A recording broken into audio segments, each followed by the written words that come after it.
Hello and welcome, my dear friends. I am Prakriti Kapoor and I'm here with very interesting topic that is Reserve Bank of India. तो ये जो reserve bank of India है ये बहुत interesting है। क्यों? क्योंकि हम सबको बहुत इंटरेस्ट आता है जब बात आती है मनी के बारे में। Money is a very interesting term, isn't it? क्या आपको मनी के बारे में सुन के बड़ी खुशी नहीं होती? आपको नहीं लगता कि आपके फ़ोन नंबर में जितने डिजिट्स हैं उतना ही मनी हमारे पास हो? तो अगर आपको ऐसा लगता है तो इस मनी को आप तक पहुंचाने में एक बहुत इम्पोर्टेंट रोल प्ले करता है कौन? ये है reserve bank of India. Reserve bank of India क्यों हमारे पास पैसे पहुंचाने का काम करता है? क्योंकि इसका काम है क्या? नोट छापना। तो नोट छापने का जो काम है वो कौन करता है? वो करता है रिजर्व बैंक ऑफ इंडिया। हालांकि ये एक बहुत डिटेल टॉपिक है जिसको हमें बहुत डिटेल में पढ़ना है, लेकिन फिलहाल आज हम एक रिजर्व बैंक ऑफ इंडिया का एक बहुत ही इम्पॉर्टेंट ओवरव्यू लेने वाले हैं। तो अगर आप इस रिजर्व बैंक ऑफ इंडिया के बारे में सब कुछ जानना चाहते हैं तो इस वीडियो को एंड तक देखिए और जुड़े रहिए हमारे साथ, क्योंकि ये है बहुत interesting session. So without any further delay let's start the topic. तो हम इसको शुरू करते हैं और बात करेंगे रिजर्व बैंक ऑफ इंडिया के बारे में, जिसको शॉर्ट में आरबीआई भी कहा जाता है। आरबीआई, अगर आरबीआई कहूँ तो मैं कह सकती हूँ कि बैंकों के घर का मुखिया है। रिजर्व बैंक ऑफ इंडिया बैंकों के घर का मुखिया है। मुखिया क्यों है? क्योंकि ये head of the banking family है, यानी कि ये हमारे भारत का अपेक्स यानी कि सबसे बड़ा और सबसे हाईएस्ट, मतलब सबसे बड़ा बैंक माना जाता है। रिजर्व बैंक ऑफ इंडिया में, रिजर्व बैंक ऑफ इंडिया को हमारे भारत के अंदर सबसे बड़े बैंक की कैटेगरी में कैटेगराइज किया जाता है। यानी कि अगर आपसे पूछा जाए कि भारत का सबसे बड़ा बैंक कौन सा बैंक है तो आप कहेंगे रिजर्व बैंक ऑफ इंडिया। इसी रिजर्व बैंक ऑफ इंडिया को ही अपने देश का सेंट्रल बैंक भी कहते हैं। सेंट्रल बैंक, जिसे आप हिंदी में केंद्र बैंक कह सकते हो। केंद्र बैंक यानी कि वो बैंक जो हमारे देश का एक सेंटर है। जैसे गवर्नमेंट होती है सेंट्रल गवर्नमेंट, उसी तरीके से सेंट्रल बैंक हमारे देश का कौन है? रिजर्व बैंक ऑफ इंडिया है। अब हमारे देश में जब भी कोई काम होना होता है तो उस काम को करने में बहुत लंबा चौड़ा प्रोसीजर फॉलो करना पड़ता है। जैसे कि बात करें, सबसे पहले रिजर्व बैंक ऑफ इंडिया को लाने की सिफारिश, सबसे पहले इस बात का रिकमेंडेशन किसने दिया था कि आरबीआई जैसा एक बैंक देश में होना चाहिए? तो ये बात है 1926 की। 1926 में एक कमिटी यानी कि ग्रुप ऑफ पीपल, कुछ लोगों का समूह जब इकट्ठा बैठते हैं तो उसे कमिटी कहा जाता है। तो 1926 में एक समिति आई जिसका नाम था हिल्टन यंग कमीशन। अब ये जो हिल्टन यंग कमीशन है, इसी समिति का एक दूसरा नाम रॉयल कमीशन भी है। इसी समिति का दूसरा नाम रॉयल कमीशन भी है। तो हिल्टन यंग कमीशन, या हम उसे रॉयल कमीशन भी कह सकते हैं। तो हिल्टन यंग कमीशन या हिल्टन यंग समिति और रॉयल समिति, ये समिति आई और इसने सिफारिश की 1926 में कि हमारे देश में एक केंद्र बैंक होने की आवश्यकता है। अच्छा, जब आप अपने घर में किसी चीज़ की सिफारिश करते हो तो क्या वो मान ली जाती है क्या? बहुत ही रेयर ऐसा होता है कि एक बार में मान ली जाए। तो जैसे हमारे घर में नहीं मानी जाती, वैसे ही हमारे देश में भी सिफारिश एक बार में नहीं मानी जाती। तो इनकी बात मानी नहीं गई और ये जो हिल्टन यंग कमिटी है, ये हिल्टन यंग कमिटी यहीं पर हो गया फेल। तो हिल्टन यंग कमिटी की बात ना मानने के कारण ये हिल्टन यंग कमिटी क्या हुई? फेल हो गई। अच्छा, लेकिन कुछ समय के बाद ये रियलाइज हुआ कि ये हिल्टन वाले सही कह रहे थे। जैसे कि कभी आपने अपने पेरेंट्स से कहा हो कि पापा मुझे बाइक दिला दो, तो पापा क्या कहते हैं? पापा कहते हैं चलो बड़े आए बाइक वाले, पढ़ाई लिखाई करो, है ना? अब कुछ समय के बाद पापा को भी रियलाइज होता है कि भाई बाइक दिला देनी चाहिए, बाइक ज़रूरी है, आज के टाइम पे सबके पास है, कभी इमरजेंसी पड़ जाए तो क्या करेंगे हम? तो पापा को रियलाइज होता है और फिर वही डिसाइड करते हैं कि बाइक होनी चाहिए। एकदम इसी तरीके से जब हिल्टन वाले बोल रहे थे कि देश में केंद्र बैंक होना चाहिए, तब नहीं समझ में आया, लेकिन बाद में खुद से समझ में आया देश में कि देश में एक केंद्र बैंक होना चाहिए।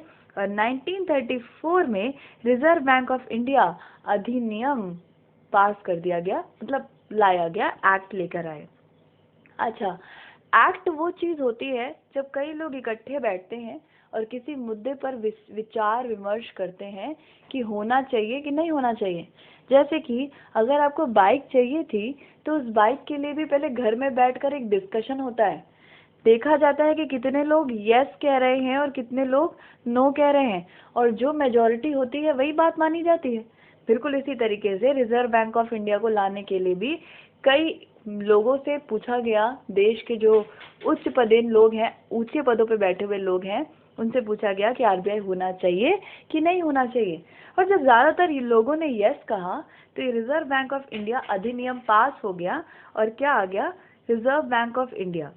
यानी कि 1935 में रिजर्व बैंक ऑफ इंडिया की स्थापना हो गई। और ये रिजर्व बैंक ऑफ इंडिया की स्थापना कब हुई? 1 अप्रैल 1935 में। तो आपको इस बात को याद रखना है कि इसकी स्थापना का पर्टिकुलर डेट क्या है। ये हमसे कई एग्जाम्स में कई बार रिपीटेडली पूछा जाने वाला सवाल है कि रिजर्व बैंक ऑफ इंडिया की स्थापना कब हुई थी? 1 अप्रैल 1935। ओके। बात करें अगर हम हेड क्वार्टर्स की, तो इसका जो हेड क्वार्टर है वो मुंबई में है। और रिजर्व बैंक ऑफ इंडिया का राष्ट्रीयकरण 1949 में किया गया था। पूरी डेट की बात करें तो 1 जनवरी 1949। तो 1 जनवरी 1949 में रिजर्व बैंक ऑफ इंडिया राष्ट्रीयकृत कर दिया गया। राष्ट्रीयकृत का मतलब क्या होता है? जब सरकार, जब गवर्नमेंट किसी संस्था को अपने कब्जे में कर ले तो उसे नेशनलाइजेशन कहा जाता है।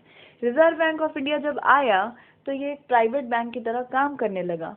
तो सरकार को महसूस होता है कि नहीं, असल में ये प्राइवेट बैंक नहीं होना चाहिए, ये गवर्नमेंट बैंक होना चाहिए, और इसीलिए सरकार ने इसको अपने कब्जे में करके इसे गवर्नमेंट बैंक की तरह ट्रीट करना शुरू कर दिया। ओके, आगे बढ़ते हैं हम और बात करते हैं नेक्स्ट टॉपिक के बारे में, रिजर्व बैंक ऑफ इंडिया के विदिन। तो रिजर्व बैंक ऑफ इंडिया के सेंट्रल बोर्ड की बात करें तो सेंट्रल बोर्ड यानी कि बोर्ड मेंबर्स यानी इसके मुख्य सदस्य। तो इसमें दो तरह के सदस्य होते हैं, एक जिन्हें हम ऑफिशियल कह सकते हैं और जिन्हें हम नॉन ऑफिशियल्स कह सकते हैं। ये ऑफिशियल्स जो मेंबर्स हैं ये बहुत इंपॉर्टेंट होते हैं हमारे लिए। इसमें होता है एक व्यक्ति गवर्नर और 4 होते हैं डेप्यूटी गवर्नर। ये गवर्नर एक बड़ा खास प्रकार का प्राणी है। गवर्नर बड़ा खास प्रकार का प्राणी है। मैं ऐसा क्यों कह रही हूँ? क्योंकि ये एक ऐसा व्यक्ति है जिसका ऑटोग्राफ अगर आपको नहीं भी चाहिए होगा ना, फिर भी मिलेगा ही मिलेगा। मतलब कि कोई ऑप्शन नहीं है उधर आपके पास। कैसे मिलेगा इसका ऑटोग्राफ? इसका ऑटोग्राफ होता है नोट के ऊपर, यानी कि जो हमारे नोट होते हैं, नोट के ऊपर साइन करता है कौन? आरबीआई का governor. Reserve bank of India का गवर्नर नोट के ऊपर साइन करता है, इसीलिए हमको इसका ऑटोग्राफ मिल जाता है। गवर्नर के नीचे आते हैं 4 डेप्यूटी गवर्नर्स, और नॉन ऑफिशियल मेंबर्स भी हमारे लिए याद करने के लिए इम्पोर्टेंट है कि 10 होते हैं इधर nominated by government of India, यानी कि भारत सरकार द्वारा नामित 10 सदस्य, और 4 लोकल बोर्ड के head. Local board basically reserve bank of India के लोकल ऑफिसेज होते हैं। राइट, आगे बढ़ते हैं। अब हम बात करें ऑफिशियल मेंबर्स की, तो मैंने गवर्नर और 4 डेप्यूटी गवर्नर्स का जिक्र किया था। हम देख लेते हैं कि इस समय रिजर्व बैंक ऑफ इंडिया के गवर्नर कौन है। तो ये जो हमारे आरबीआई के गवर्नर हैं, इनका नाम है श्री शक्तिकांत दास जी। तो ये नाम है आपके लिए इम्पोर्टेंट और आपको इसको याद रखना है कि शक्तिकांत दास जी हमारे प्रेजेंट सिनेरियो में आरबीआई के गवर्नर हैं। और डेप्यूटी गवर्नर्स में यहाँ 4 नाम नजर आ रहे होंगे आपको। Doctor N S. Vishwanathan, Shri B P. Kanungo, Shri M K. Jain और डॉक्टर एम.डी. पत्रा। ये रीसेंट अपॉइंटमेंट है तो हमारे लिए सबसे ज़्यादा इम्पॉर्टेंट है, डॉक्टर एम.डी. पत्रा। तो ये 4 नाम आपको याद रखने हैं, Shri N S. Vishwanathan, Shri B P. Kanungo, Shri M K. Jain and doctor M D. Patra. तो मैंने इसी चीज़ का जिक्र यहाँ पर भी किया है, इसको डिफाइन किया हुआ है, शक्तिकांत दास एंड एम.के. पत्रा, जो कि एक बहुत इंपॉर्टेंट नाम है क्योंकि हमारे रीसेंट अपॉइंटमेंट का क्वेश्चन भी फ्रेम करेगा। राइट, आगे बढ़ते हैं। यहाँ पर हम बात करने वाले हैं हम रोल ऑफ आरबीआई की, जिसे हम आसान शब्दों में कह सकते हैं फंक्शंस ऑफ आरबीआई। तो भाई हमारे देश का सबसे मुखिया बैंक है, तो काम भी कुछ खास प्रकार के करता होगा। तो कई खास प्रकार के काम है इसके, जैसे monetary policy, banker to government, supervision, foreign exchange management, bankers bank, issuer of currency. तो इन सभी टर्म्स को हम लोग बारी बारी देख लेते हैं कि क्या होता है। तो सबसे पहले आज हम बात करने वाले हैं फंक्शंस ऑफ आरबीआई में मॉनेटरी पॉलिसी के बारे में। तो मॉनेटरी पॉलिसी, जिसे हिंदी में क्या कहा जाता है, इसे हिंदी में कहा जाता है मौद्रिक नीति। तो नीति का मतलब क्या होता है? नीति का मतलब होता है पॉलिसी, एक तरीके की पॉलिसी। हालांकि मॉनेटरी पॉलिसी एक बहुत वाइड टर्म है जिसे एक लेक्चर में कंप्लीट करना इम्पॉसिबल है, इसीलिए इस मॉनेटरी पॉलिसी के लिए मैं पूरा दूसरा लेक्चर फ्रेम करूंगी जिसमें हम लोग सिर्फ मॉनेटरी पॉलिसी की ही बात करेंगे। लेकिन आज आपको एक ओवरव्यू देते हुए मैं सिर्फ इतना बताना चाहती हूँ कि monetary policy is somewhat control over money supply, यानी कि जो बाजार में, हमारे बाजार में जो मनी है, यानी कि जो पैसा है, उसके ऊपर जो नियंत्रण करने की नीति है उसे ही मॉनेटरी पॉलिसी कहा जाता है। पैसों पे कंट्रोल बनाना ही मॉनेटरी पॉलिसी कहलाता है। हिंदी में कहें तो कह सकते हैं पैसों के ऊपर नियंत्रण को बनाना ही मौद्रिक नीति कहलाता है। तो आपने कुछ समय पहले सुना होगा कि सोनम गुप्ता बेवफा है, सॉरी, सोनम गुप्ता बेवफा है, ये तो आपने सुना ही था। लेकिन ये सोनम गुप्ता बेवफा जो है, ये असल में एक कोड वर्ड था जो हमें ये बताता था कि सोनम यानी कि पैसा, गुप्ता यानी कि black money, hidden money. Sonam Gupta यानी कि हिडन मनी, ब्लैक मनी अब आपसे बेवफाई करने वाला है, यानी कि अब ये नोट बंद होने वाले हैं। तो ये जो पैसों के ऊपर कंट्रोल बनाने का तरीका है, इसे ही मॉनेटरी पॉलिसी कहते हैं। इसीलिए वो नोटबंदी भी मॉनेटरी पॉलिसी का ही हिस्सा थी, राइट। आगे बढ़ते हैं। हमसे पूछा जाता है LOLR का full form, lender of last resort. तो रिजॉर्ट क्या होता है मेरे भाई? तो रिजॉर्ट मतलब होता है एक ऐसी जगह जहाँ ठहरने का, खाने पीने का, रहने का उच्च प्रबंध होता है। लेकिन ये रिजॉर्ट आपको हमेशा शहर से बाहर देखने को मिलेंगे, कभी शहर के अंदर नहीं। या तो हाईवेज पे देखने को मिलेंगे या फिर कहीं और ऐसी जगह जहाँ पर आमतौर पर होटल्स या रिलेटिव्स के घर अवेलेबल ना हो। तो रिजॉर्ट हमें तब मदद करते हैं जब हमें कोई मदद नहीं करता, यानी कि जब हम शहर में नहीं होते, शहर से बाहर होते हैं, हमारे पास कहीं ठहरने की जगह नहीं होती, वहाँ पर मिलते हैं ये रिजॉर्ट। बिल्कुल इसी तरह से रिजर्व बैंक ऑफ इंडिया भी क्या है? एक रिजॉर्ट है। लेकिन रिजॉर्ट तो बहुत सारे होते हैं, आरबीआई लास्ट रिजॉर्ट है। यानी कि आरबीआई एक ऐसा रिजॉर्ट है जिसकी मदद अगर नहीं मिली तो फिर कोई बचा ही नहीं सकता। यानी ये प्रभु है, प्रभु भगवान बचा सकते हैं, फिर तो कोई बचा ही नहीं सकता। तो ये एक ऐसा रिजॉर्ट है जो हमको तब बचा सकता है जब हमें कोई नहीं बचा सकता, ठीक है। लेकिन रिजॉर्ट ये रहने और ठहरने का नहीं है, ये रिजॉर्ट किस चीज़ का है? लैंडिंग का। यानी कि जब एक बैंक के पास किसी भी तरह की कोई उम्मीद ना बची हो, ऐसे समय में जो उसको मदद कर सकता है पैसे देकर, वो सिर्फ और सिर्फ आरबीआई है। इसीलिए इसको लेंडर ऑफ लास्ट रिजॉर्ट कहते हैं। इसका जो फुल फॉर्म है, आप इसको ध्यान रखिएगा, क्योंकि इसका जो फुल फॉर्म है ये हमसे एग्जाम में बहुत बार पूछा जाता है। इस तरीके से पूछा जाता है कि LOLR में R का क्या मतलब है, तो आप बताते हो रिजॉर्ट, राइट। आगे बढ़ते हैं, बात करेंगे इशूअर ऑफ करेंसी की। करेंसी का मतलब होता है मुद्रा। मुद्रा में दो चीजें आती हैं, एक तो आते हैं नोट और दूसरे आते हैं कॉइन्स। तो जब मैं आपसे पूछूं कि तुम्हारे पास कितनी करेंसी है या तुम्हारे पास कितना पैसा है, तो आप कहेंगे मेरे पास 100 रुपये और 5 का सिक्का है, यानी कि इसमें 100 रुपये भी आ गया और 5 का सिक्का भी आ गया, राइट। हमारे देश में नोट छापने की सोल एजेंसी माने इकलौती संस्था रिजर्व बैंक ऑफ इंडिया है। हमारे देश में नोट छापने की इकलौती संस्था रिजर्व बैंक ऑफ इंडिया है। अब यहाँ पर एक बहुत इंपॉर्टेंट ऑर्गेनाइजेशन है जिसका नाम मैं आपको बता दूं, security printing and minting corporation of India limited. देखो, अच्छा एक बात बताइए मुझे, प्रिंट किस चीज को करते हैं? हमेशा पेपर को। इसीलिए नोट जो कि पेपर के बने हुए होते हैं वो कहाँ पर बनते हैं? वो बनते हैं प्रिंटिंग प्रेस में। लेकिन जब हम बात करें सिक्कों की यानी कॉइन्स की, तो ये कहाँ पे बनते हैं? मिंटिंग प्रेस यानी कि टकसाल। तो ध्यान रहे कि नोट कहाँ पे बनते हैं? प्रिंटिंग प्रेस में, और कॉइन कहाँ पे बनते हैं? मिंटिंग प्रेस में। आपको 4 प्रिंटिंग प्रेस और 4 मिंटिंग प्रेस याद रखने हैं। कहाँ कहाँ पर है 4 printing press? Dewas Madhya Pradesh, Nashik Maharashtra, Mysore Karnataka and Salboni west Bengal.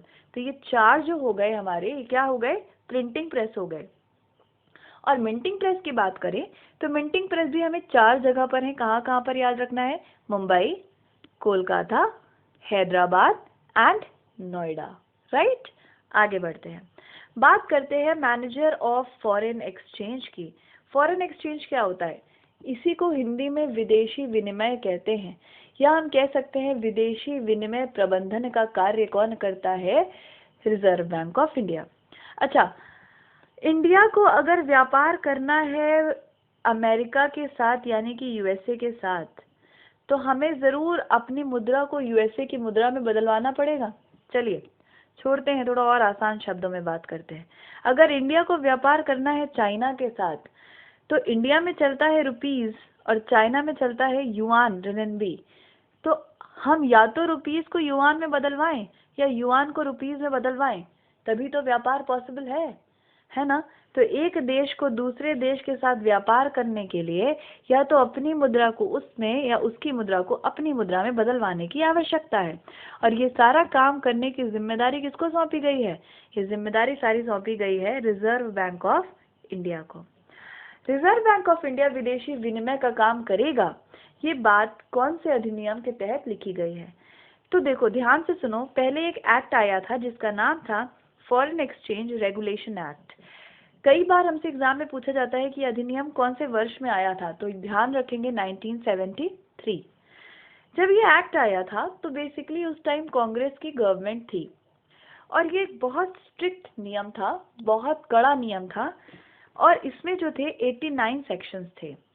इसका उद्देश्य ये था कि जब भारत बाहरी किसी भी देश के साथ व्यापार करे तो भारत के इंटरेस्ट को चोट ना पहुंचे। यानी कि उस समय हम इतने स्ट्रांग नहीं थे, तो सरकार जानती थी कि अगर हम बाहरी देश के साथ व्यापार करेंगे तो कहीं ना कहीं हमको नुकसान हो जाएगा। हमें उस नुकसान, डिप्रेशन और परेशानी से बचाने के लिए सरकार ने एक बहुत कड़ा नियम बनाया था, जिसमें सरकार हमारे ऊपर करती थी रेगुलेशन यानी कि नियंत्रण।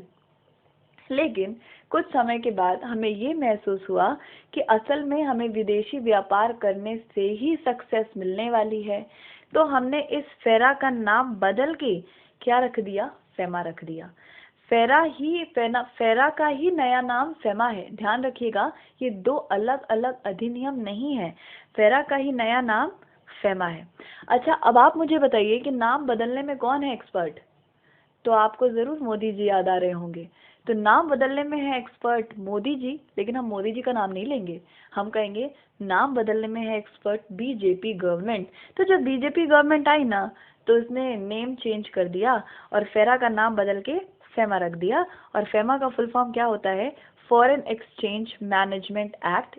पूछा जाता है कि कब आया था, 1999 में। ध्यान रहे ये मैनेजमेंट एक्ट है, प्रबंधन अधिनियम, यानी कि हम अब रेगुलेट नहीं करेंगे, अब हम मैनेजमेंट करेंगे।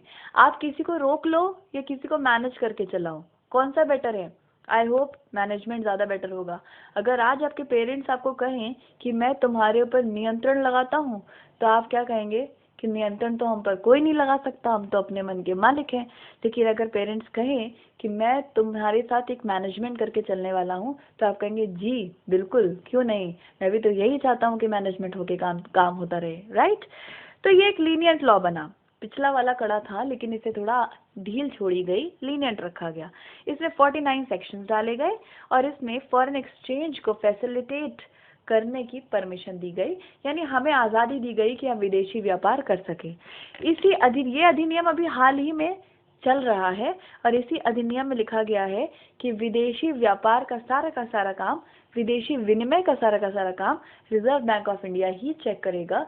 इसीलिए reserve bank of India manager of foreign exchange के नाम से जाना जाता है। अदर फंक्शंस की बात करें तो रिजर्व बैंक ऑफ इंडिया के 2 मुख्य कार्य और हैं। जैसे reserve bank of India banker to government है। बैंकर टू गवर्नमेंट यानी कि ये सरकार का बैंक है। जैसे हमारा बैंक हमें मदद करता है कि कहाँ पैसे लगाओ, किस तरह लगाओ, हमें एडवाइस देता है कि वेयर टू इन्वेस्ट। एकदम इसी तरीके से जब सरकार को किसी एडवाइस की ज़रूरत होती है ना, तो ये एडवाइस उसे हमेशा कौन देता है? रिजर्व बैंक ऑफ इंडिया देता है। इसीलिए जैसे हमारा बैंक हमारे लिए काम करता है, वैसे ही आरबीआई सरकार के लिए काम करता है, इसलिए इसे गवर्नमेंट बैंक भी कहा जाता है। इसे बैंक का तो बैंक भी कहते हैं, क्योंकि जो काम हमारे लिए हमारा बैंक करता है वही काम आरबीआई बैंकों के लिए करता है। यानी कि ये बैंकों को ट्रांजैक्शन करने में फैसिलिटेट करता है, मदद करता है, बैंक को पैसे ट्रांसफर करने में मदद करता है। Every bank have an account with RBI. Her bank का रिजर्व बैंक ऑफ इंडिया में एक खाता जरूर होता है कि अंत समय अगर कभी दिक्कत परेशानी महसूस हो तो वो अपने आखिरी रिजॉर्ट से हेल्प ले सकें। कैसे हेल्प लेंगे भाई? अगर आज यूपी के एक बैंक को बड़ी दिक्कत हुई तो वो क्या भागकर मुंबई जाएगा क्या आरबीआई के पास? बिल्कुल भी नहीं। तो अगर यूपी के किसी बैंक को दिक्कत हुई तो आरबीआई के पास जाने के लिए उसके पास एक अकाउंट होगा। कहाँ? आरबीआई में ही। तो इसीलिए हम कह सकते हैं कि बैंकों का भी bank reserve bank of India को माना जाता है। डेवलपमेंट रूल भी रिजर्व बैंक ऑफ इंडिया का, जैसा मैंने कहा कि बैंकिंग परिवार का प्रभु है। मान लीजिए कि कल गए आपका सिलेक्शन हो जाए, तो सिलेक्शन होते ही आपकी मम्मी तुरंत ऊपर वाले के सामने हाथ जोड़ेगी और कहेगी कि धन्यवाद प्रभु, धन्यवाद, तुमने इसको सद्बुद्धि दी। अपने खुदा को, अपने भगवान को, अपने जो भी ईश्वर हैं उसको ही धन्यवाद करेगी। लेकिन अगर आज आपका सिलेक्शन ना हो और आपकी ज़िंदगी तबाह हो जाए तो क्या कहेंगी? अपना ही सिक्का खोटा है। यानी अच्छी चीज़ों की सारी क्रेडिट ऊपर वाला ले जाता है और बुरी चीज़ों की क्रेडिट तो आपको खुद ही लेनी पड़ती है। एकदम इसी तरीके से बैंकिंग सेक्टर में अच्छी चीज़ों का सारा credit reserve bank of India ले जाता है और बुरी चीज़ों का पनिशमेंट तो बैंक को ही झेलना पड़ता है। तो ये है reserve bank of India. I hope ये बहुत इजी और बहुत अच्छा टॉपिक रहा होगा और आपको बहुत अच्छे से समझ में आया होगा। अगर आपको ये टॉपिक अच्छा लगा और समझ में आया और आप चाहते हैं कि मैं आगे और भी पार्ट्स कंटिन्यू करूं, तो प्लीज़ इस चैनल को शेयर करिए, सब्सक्राइब करिए और कमेंट करके बताइए कि आपको कैसा लगा ये video. Thank you so much and stay connected.